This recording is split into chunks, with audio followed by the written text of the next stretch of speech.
So we're waiting to go live. Well, and up here you can see that it's already Oh, is it? gone live. It's already gone live, so we will, Redirecting, so but here, make sure, oops. that your sound, your volume is. Can you go back down? That last swirl, the next swirl, This one? yeah. Make sure your volume is. Waiting to go live. See, yeah, up here you can see that it's. Okay, Oh, is it? Here. It's Maybe. already gone live. We're so gonna- we will. can you do that volume muted? Oops. That your volume is. There we go. All right, now you can just minimize this one. Okay, we got it. Awesome, That's awesome. good. Here we go. So we're still on a learning curve for this YouTube and live streaming. So please forgive the beginning. Sweet. So today we're going to be reading. This is our Tuesday Sutta reading and reflection study. And this week's sutta is Meghiya. This is a Venerable Meghiya. We're imagining he's a young monastic early in his years, and he is the attendant to the Buddha. And this is a lovely story. It appears in the Udana. You see, if you see Udi, that stands for Udana. And it's in the Book of Fours, which is titled Meghiya. The Book of Fours is a Meghiya collection in the Udana or chapter. And it's the first one. So if you go Udi 4, it's in the Book of Fours, 4.1. Then you would find it. And if you go to the Anguttara Nikaya, it's in the Book of Nines and numerical discourses. And that's 9.3, but it doesn't have the beautiful verse at the end. That's the big difference between these two. It's exactly the same, except for it doesn't have the verse at the end. And he also appears in the Therigatha, and I'll mention that, talk about that later if we have time. But if you want to see his verse in the Therigatha, it's 1.66. It would be THAG 1.66. But we may have time to read that if we can get through the sutta. So I'm going to be reading from the Udana version, and I have on my device I have Ajahn Thanissaro's translation, but we're going to put share screen. Would you be able to help me with that? Absolutely. I'm Aya Sivijana, and this here is Aya Nyanika. For those in YouTube land that might not know us. Okay, This so one. Or you've got two up here. Which one? it should be Meghiya. Let's see, that one with that one. Okay. Should be that one. Okay, excellent. So there we have it. And so I'll be reading from this, and then hopefully you can see that well enough. Should we full screen this one? Yeah, put that. Yeah, that's great. Helpful? Yeah, that's great. Okay. So we'll just start reading. This is translated with Meghiya. So I have heard. At one time, the Buddha was staying near Chalika, on the Chalika mountain. Now, at that time, the Venerable Meghiya was the Buddha's attendant.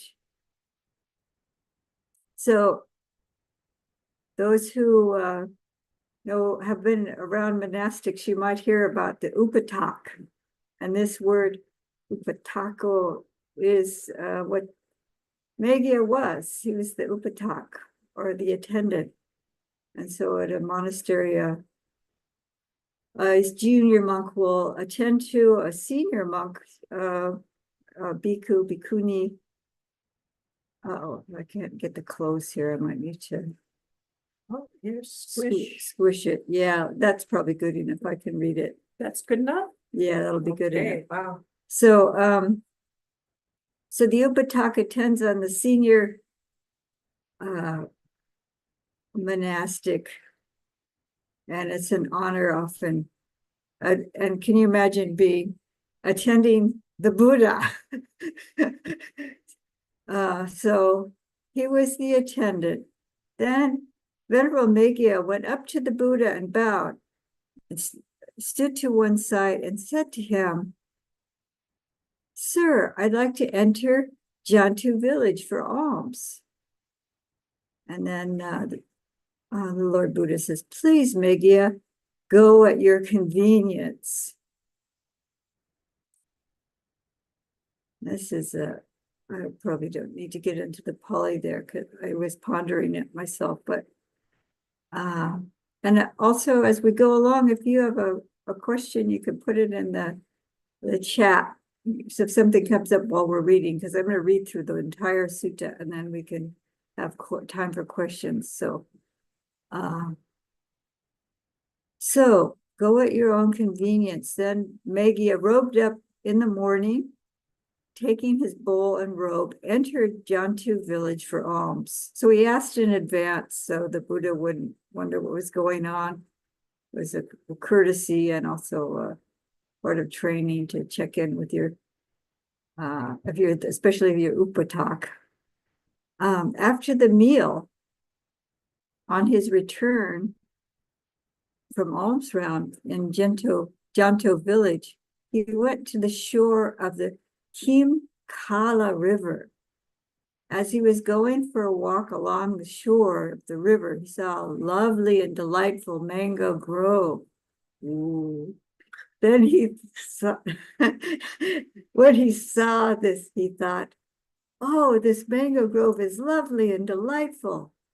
This is good enough for striving for a gentleman wanting to strive."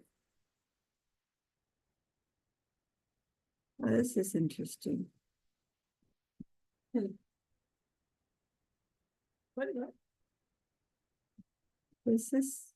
Well, another one I saw, this is a different translation. It said wanting to meditate. And so striving is, I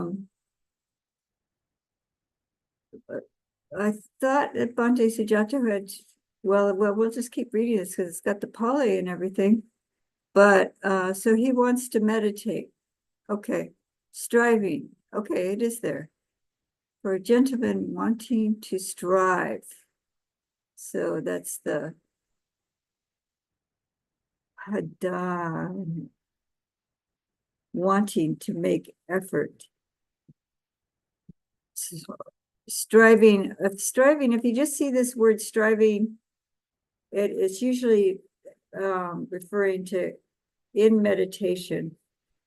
And Bhante's actually Ajahn Tunisro translates it as exerting, I think, in meditation. Endeavoring.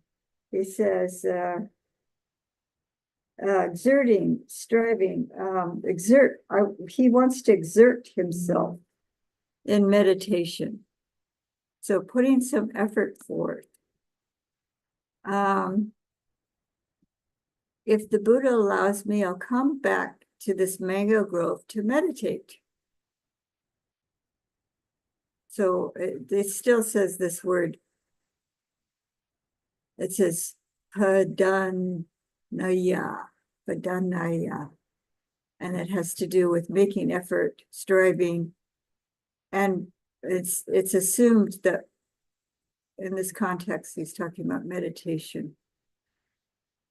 Then Venerable Meghiya went to the Buddha, bowed down to one side, and told him what had happened. So this, you can see here, there's a, Bhante Sujato's done this ellipsing without putting the ellipses in, but the Pali has he repeats the whole story to the Lord Buddha. And then he says, if the Buddha allows me, I'll go back to that mango grove to meditate. When he had spoken, the Buddha said to him, we're alone, Meghiya. Wait until another mendicant comes. So he's his attendant, and he's just asking him to wait till somebody else is there to attend on him.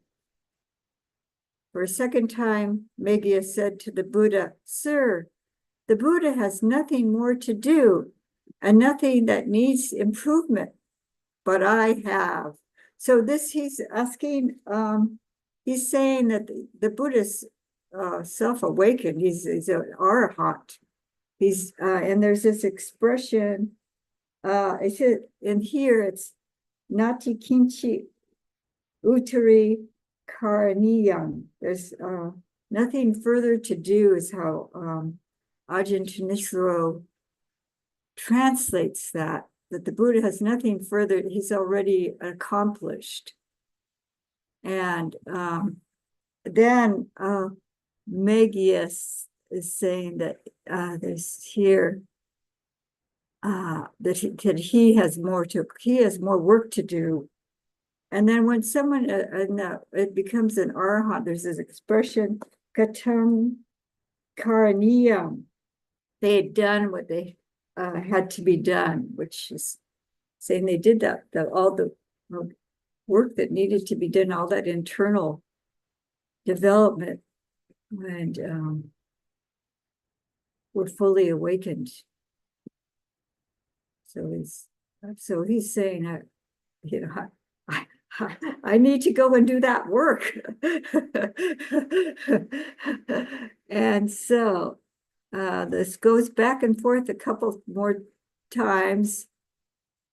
We're alone, Meghiya. Wait until there's another mendicant comes. For a third time, Meghiya said to the Buddha, Sir, the Buddha has nothing more to do and nothing that needs improvement, but I have. If you allow me to go back to the mango grove to meditate. And he says, Meghiya, since you speak of meditation, what can I say? So I'm going to get Ajahn Chanicharo's. I have it on my phone. So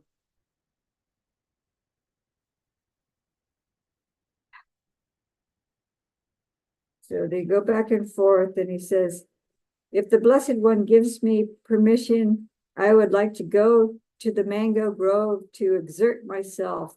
And then in brackets, in meditation. And he said, and the Lord Buddha answers, as you are talking about exertion, Meghiya, what can we say? Do what you think it is now time to do. So he's giving him permission to go and meditate in the grove. Then Meghiya got up from his seat, bowed, and respectfully circled the Buddha, keeping him on his right. Then he went to the mango grove, and having plunged deep into it, sat at the root of a certain tree for the day's abiding. But while Meghiya was meditating in that mango grove, he was beset mostly by three kinds of bad, unskillful thoughts, namely sensual, malicious, and cruel thoughts. This is kama vitaka, sensual thoughts, and sometimes it's understood as sexual thoughts, some kind of thoughts of desire, and vyapada vitako, and this is malevolent thought of ill will, and then vihingsa vitako, thought of cruelty. So ahimsa is non-cruelty, or harmlessness, non-harming. And then the opposite of this would be, of ill will would be goodwill or metta. And then nekama would be the opposite of this, and that would be renunciation. So he's got Micha Sankapo going on. It's a unskillful thought. And you see there's Vitako here, and that's often translated as thought, and there's other, in meditation, it becomes more subtle, and it's people are familiar with Vitaka Vichara. That's a directed thought and sustained thought on the object, but it's more like how do you direct your mind. So his mind is ill-directed. And then he thought, oh, how incredible, how amazing. I've gone forth from lay life to homelessness out of faith, but I'm still harassed by these three kinds of bad, unskillful thoughts. So it is kind of disturbing. We go on a meditation retreat, and it may be, in his case, he's just going for the day, and he's all by himself in the mango grove, and he's had if I could just do this, and if I would just allowed to do this, and he finally gets his way, and then he's overcome by these unskillful thoughts. So Bhante or Ajahn Thanissaro says, now while Meghiya was staying in the mango grove, he was for the most part assailed by three kinds of unskillful thoughts: thoughts of sensuality, thoughts of ill will, and thoughts of doing harm. The thought occurred to him, how amazing, how astounding. Even though it was through faith that I went forth from home into the homeless life, still I am overpowered by these three kinds of unskillful thoughts. So they're both using a little bit of some suttas you see, it's like something terrible is happening, and they say this is a marvelous and amazing, and you think, what? And I actually looked at this the translation here at Charyam, and then unbelievable. You have unbelievable. This is wonderful, marvelous, but it's like incredible. Like, how come, I thought I was going forth to be free of all this, and I'm like overcome by it, I'm beset by it. And then this one also says unbelievable, astonishing. So it's not wonderful in the sense of this is what wonderfully great. It's like, I wonder why this is going on. Unbelievable, astonishing. Yeah, so I don't know why the translators don't. Those make perfect sense. It's like, how can this be happening? I went forth in monastic life to be free of all this. I'm going to the root of this tree in a beautiful mango grove to be free from desire. And then late in the afternoon, the Venerable Meghiya came out of retreat and went to the Buddha. He bowed, sat down to one side, and told the Buddha what had happened. So he, told him about the cruel thoughts, the malicious thoughts, and the thoughts of sensuality. And then here, so the Buddha told him, please stay with me. And I just imagined, a teacher would say, wait for a while and then go. But they insist, and then you might imagine the teacher would say something like, well, I told you so.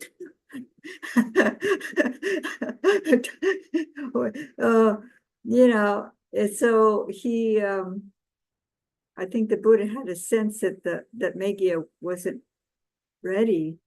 But instead, the Buddha just starts giving him a teaching. He's being very compassionate here.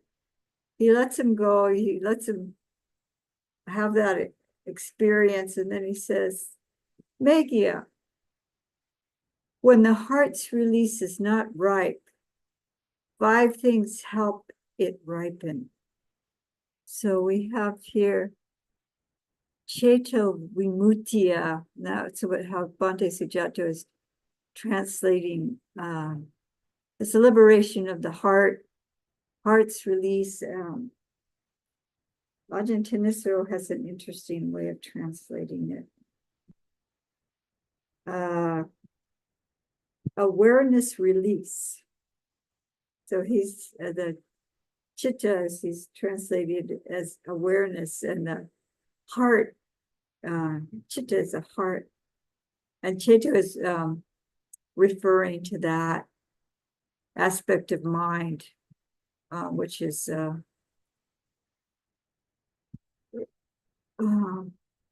more feeling tone and a different expression than the intellect, strongly intellectual mind. So the freedom of mind, freedom of heart. It's also, chitta is often just translated as mind as well, heart, mind. And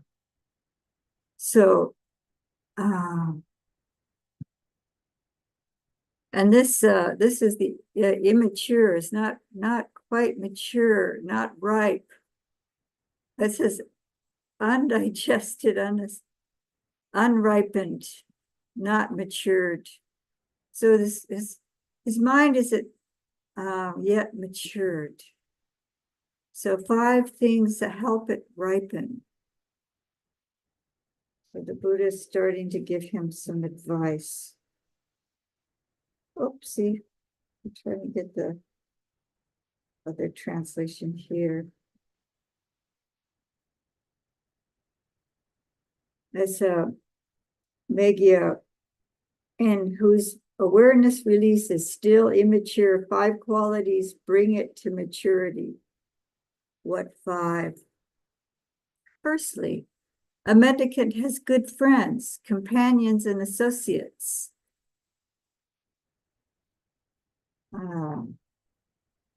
So the Ajahn Thanissaro says, there is a case where a monk has admirable people as friends, companions, and colleagues, and in one whose awareness release is still immature. This is the first quality that brings it to maturity. So that's the first thing. This is the Kalyanamita. Here we have the word Kalyanamito. And then these all have the Kalyana in it. Good companions. They're just translating as good. I've heard Kalyana as beautiful.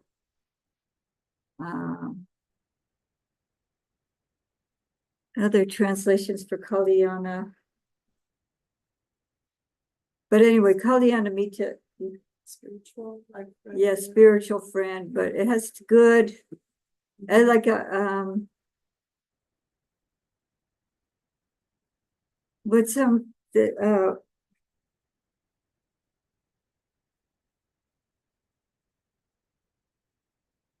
anyway, I'll keep going.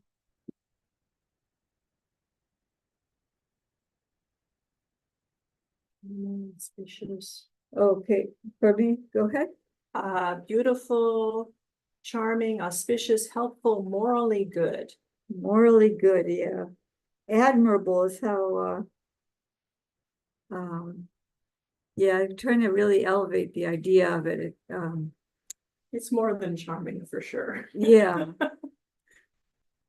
Furthermore, a mendicant is ethical, restrained in the monastic code, conducting themselves well, and seeking alms in suitable places. Seeing the danger in the slightest fault, they keep the rules they've undertaken.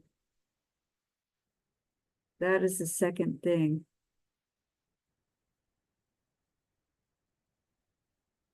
So that's a silawa. Silawa. So some people are familiar with that word sila. That's ethics or moral conduct. And it's for the monks, it's the patimokkha. And so we'll get to that point.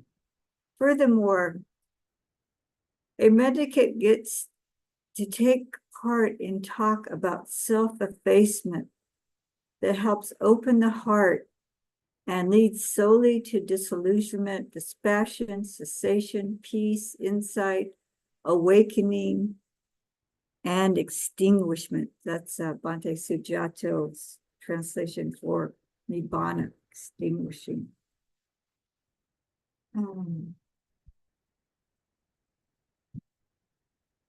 Furthermore, this is Ajahn Chinisaro's a mendicant gets to hear, I'm tucking in mendicant, at will, easily and without difficulty, talk that is truly sobering and conducive to the opening of awareness.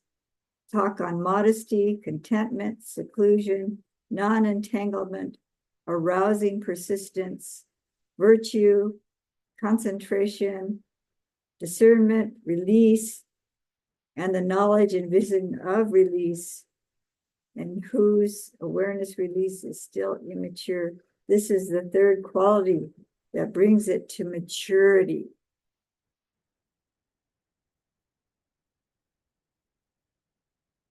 So immersion is samadhi. People still, there's a translation for samadhi is concentration. It's been the common, it's hard to find one word that encompasses the word samadhi. And it's just kind of like nibbana. Nibbana, extinguishment, Bhante Ajahn Chinicharo translates as unbinding. But I don't see it right here.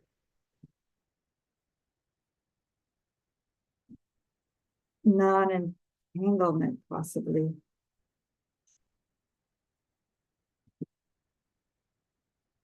So that is the third thing, to be able to participate in talk with. So when you have Kali, well, we'll get to it. The Buddha talks about this. That's the third thing. Furthermore, a mendicant lives with energy aroused for the giving up of unskillful qualities and embracing skillful qualities. They are strong, staunchy, vigorous, not slacking off when it comes to developing skillful qualities. So this has to do with the wholesome and unwholesome mental states, also through speech and through action. But this is a right effort, actually, is abandoning the unwholesome and developing the wholesome. So the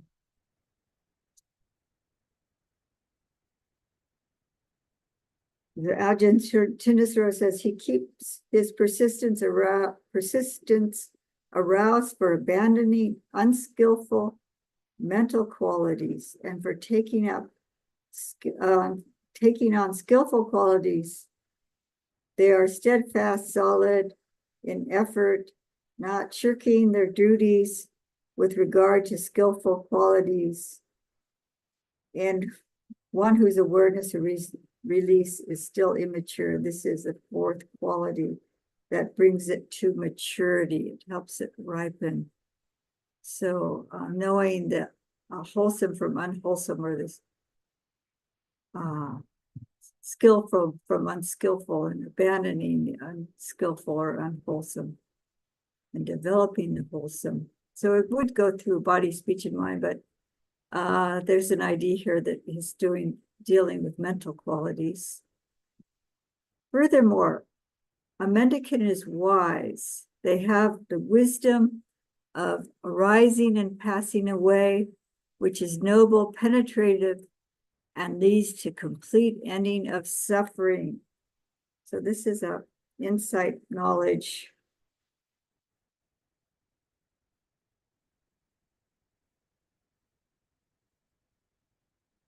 So Ajahn says, furthermore, he is discerning, endowed with the discernment related to arising and passing away, noble, penetrating, and leading to the right end of stress in one whose awareness release is still immature.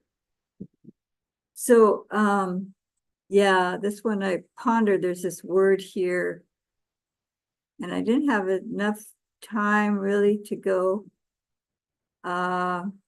Oops, that's not the one I wanted to do, this one. It discerns the appearance and disappearance related to rising and falling, of arising and passing away, and passing.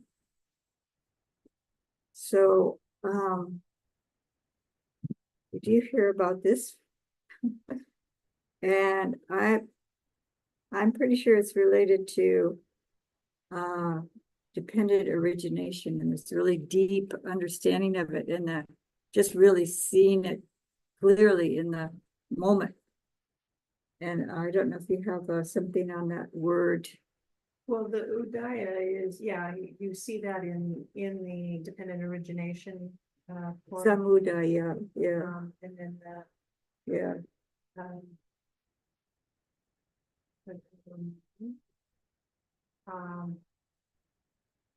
One does not return. So, no, sorry, it's taking you to. Yeah, it's hard to, but anyway, we're pretty sure it's related to dependent origination and how that manifests in your meditation when you actually experience that. I can't talk about that, so it's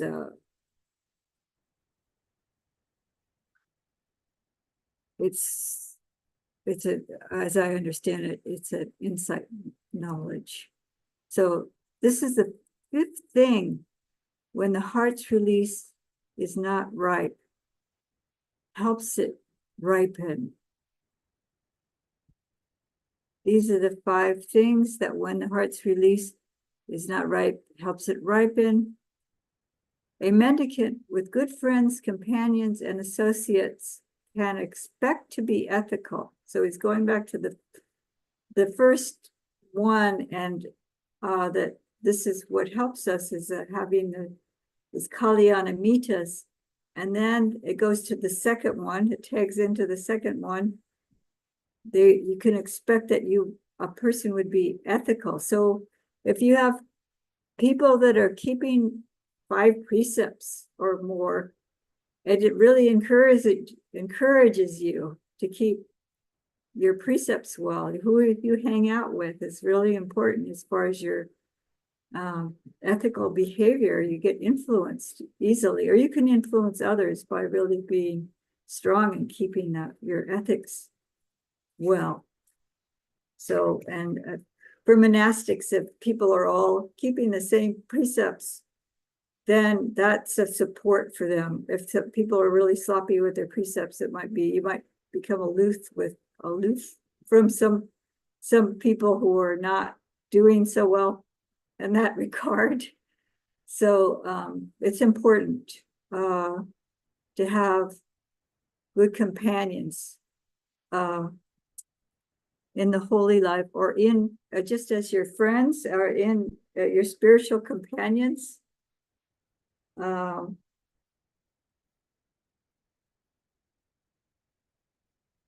it's to be expected that that it's a support for you keeping your precepts.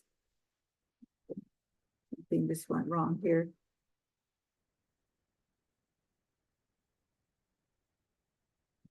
You're wanting to Mr. Beakers? Cancel. I'm trying to get out of something that I just got into by mistake, and I can't get out of it. I'm sorry. So,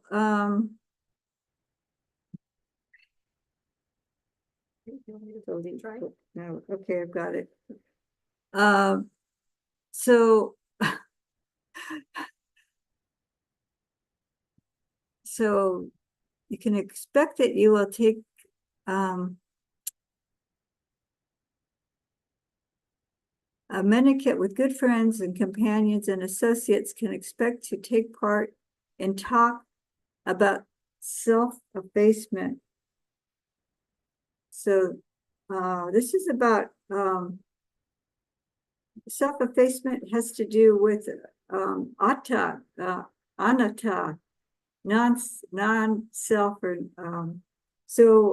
this weakening that concept of self. So it's not like you're putting yourself down or diminishing your character, but the concept of a unique and a self that's permanent and discrete. So that you would be participating in this kind of talk that would help you let go of the concept of self.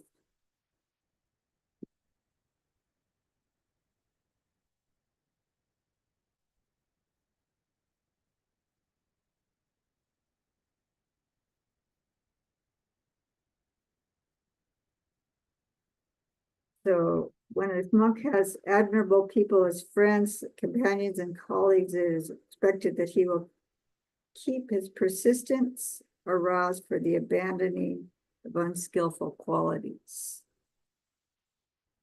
So they're expected to be a mendicant with good friends and companions and associates can expect to be energetic. A mendicant with good friends and companions and associates can expect to be wise, and this is the discerning of the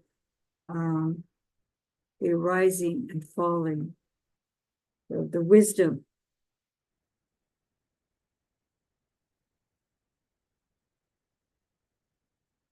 So when a monk has admirable people as friends, companions, and colleagues, it can be expected that he will be discerning, endowed with the discernment related to arising and passing away, that is noble, penetrating, leading to the right ending of stress.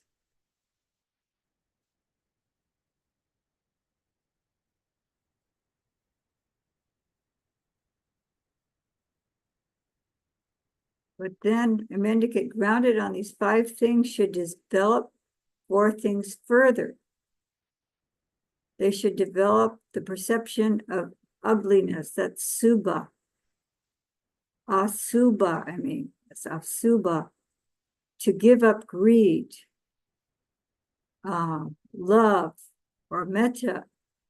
To give up hate, mindfulness of breathing, to cut off thinking, and perception of impermanence, to uproot the conceit, I am.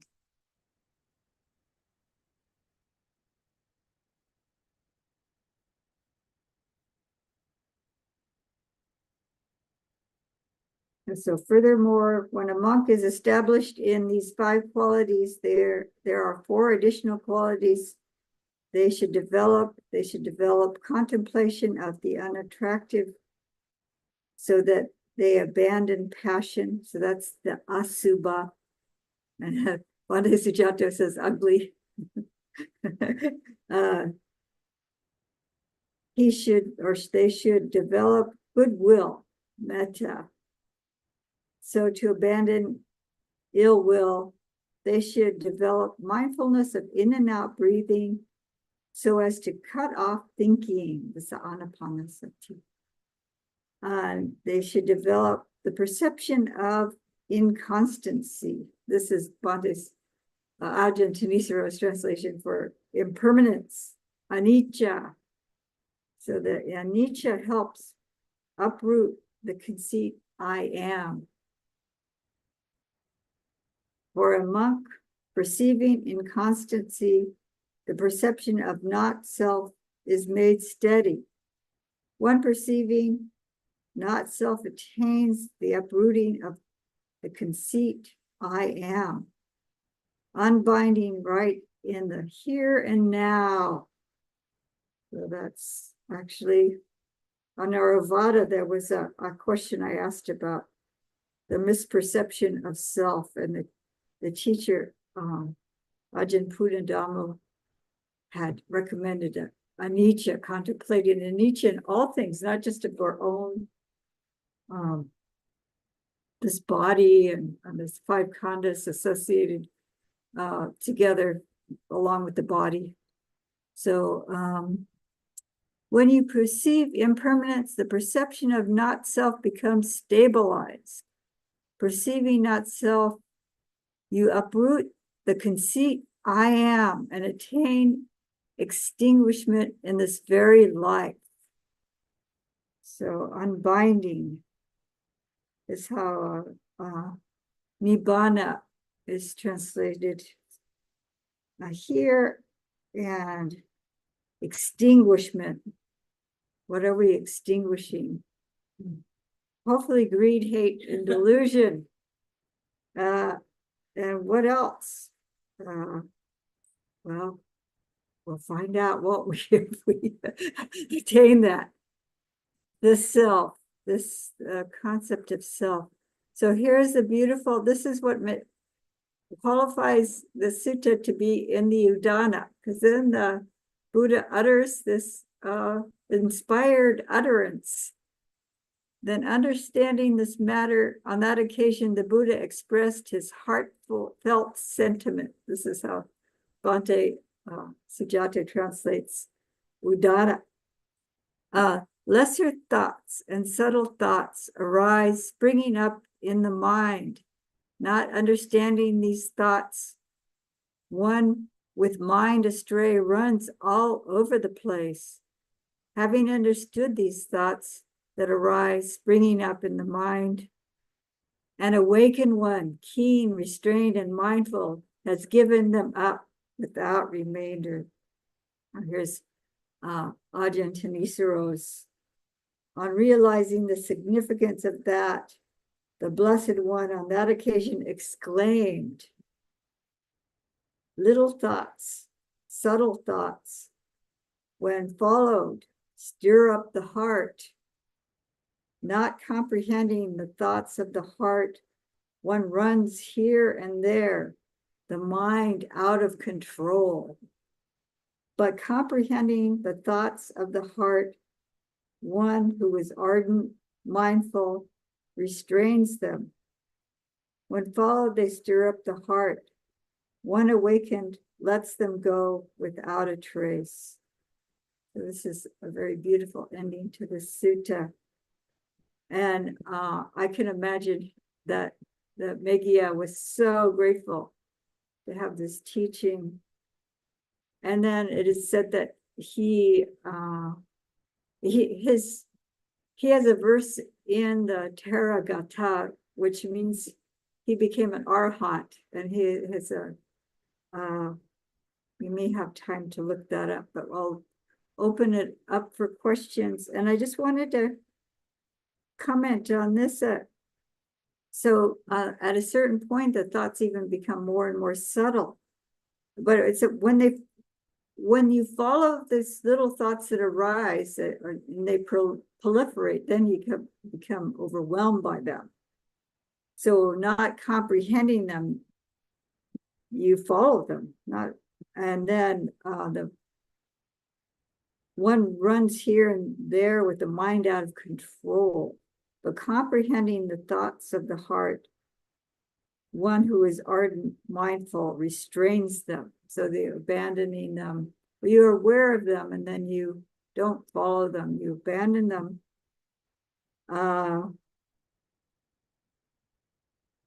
So even there's a stirring in the heart by someone who's awakened, but they can completely abandon them. They let them go without a trace.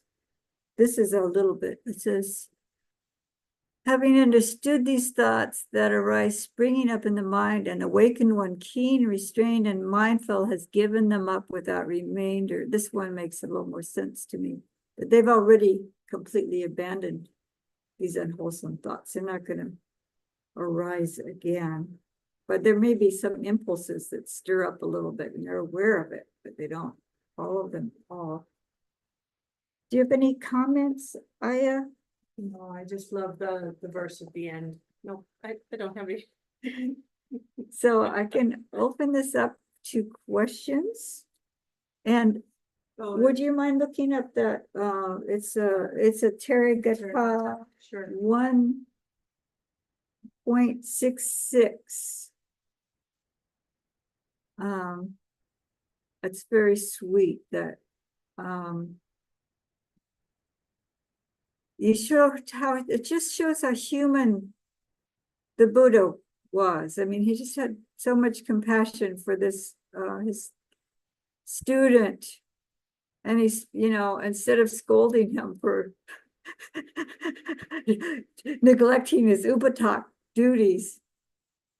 And then I also think about, like, because this desire came up to be in that beautiful mango grove, that,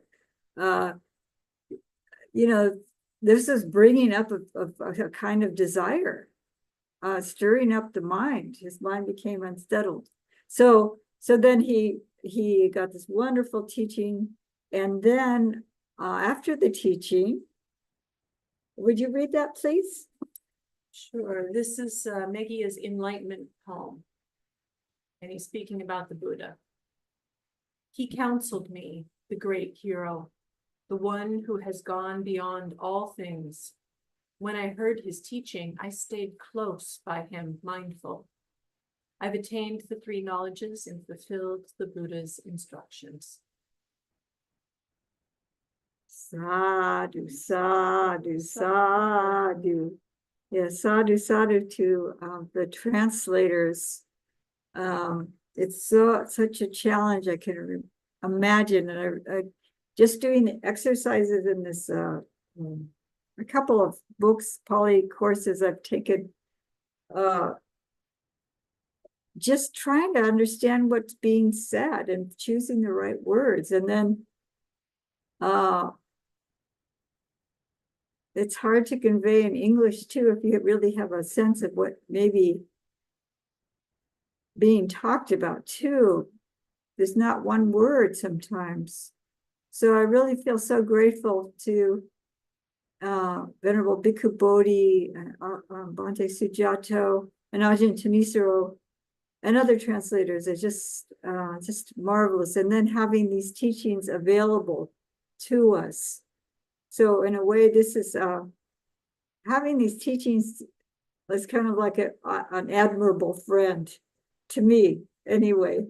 And then discussing the teachings with other people, and then reinforcing the behavior, like it talks about these 5 points here.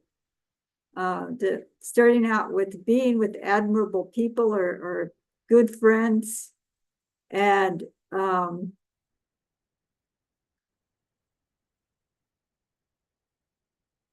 I'll just go through it quickly again. And then if you have any questions, please, you can put a virtual hand up, or I didn't see anything in the chat. Maybe I could expand the screen. So I'll just go through quickly the 5. Having admirable friends, keeping that ethical conduct well, taking part in discussion, in talk. Then the point isn't debating and elevating yourself, but it's just understanding the teachings deeply, so that you can let go of a sense of self, this self that is obstructing us from liberation. And then arousing energy to do our practice and abandon unwholesome and develop the wholesome. And then eventually this insight, knowledge, this deep understanding of they call the rising and passing away, will manifest. And then there's the four, seeing unpleasant or unbeautiful in the beautiful, to give up greed, and the developing metta, anapanasati, or mindfulness of breathing, and to help settle the mind, and then the perception of impermanence to uproot the conceit I am. So I don't see any hands. Let me expand this and see if there was something in the chat. Nope. And shrink this here. So so I don't see any hands or chat. So I thank everyone for your kind attention, and this is the best of my understanding of what the Buddha, what has been passed down to us and what has been translated. And so that's my disclaimer. Anything else that we can add? Oh, just read that one more time. Okay, thank you. Would you read that, please? Okay, I'll just read the Udana. We'll one more leave with time. this last verse. This is Tanisha Beeker's version. Little thoughts, subtle thoughts, when followed, stir up the heart. Not comprehending the thoughts of the heart, one runs here and there, the mind out of control. But comprehending the thoughts of the heart, one is ardent, mindful, restrains them. When followed, they stir up the heart. One awakened, lets them go without a trace. Sadhu, sadhu, sadhu. I saw some emojis, I think, Yeah. of hands and such. So have a wonderful day today. Stay cool in all respects. Nibbana. All right. We're off for our alms round. Gotta do the close the live stream. More. What was up here? I don't know.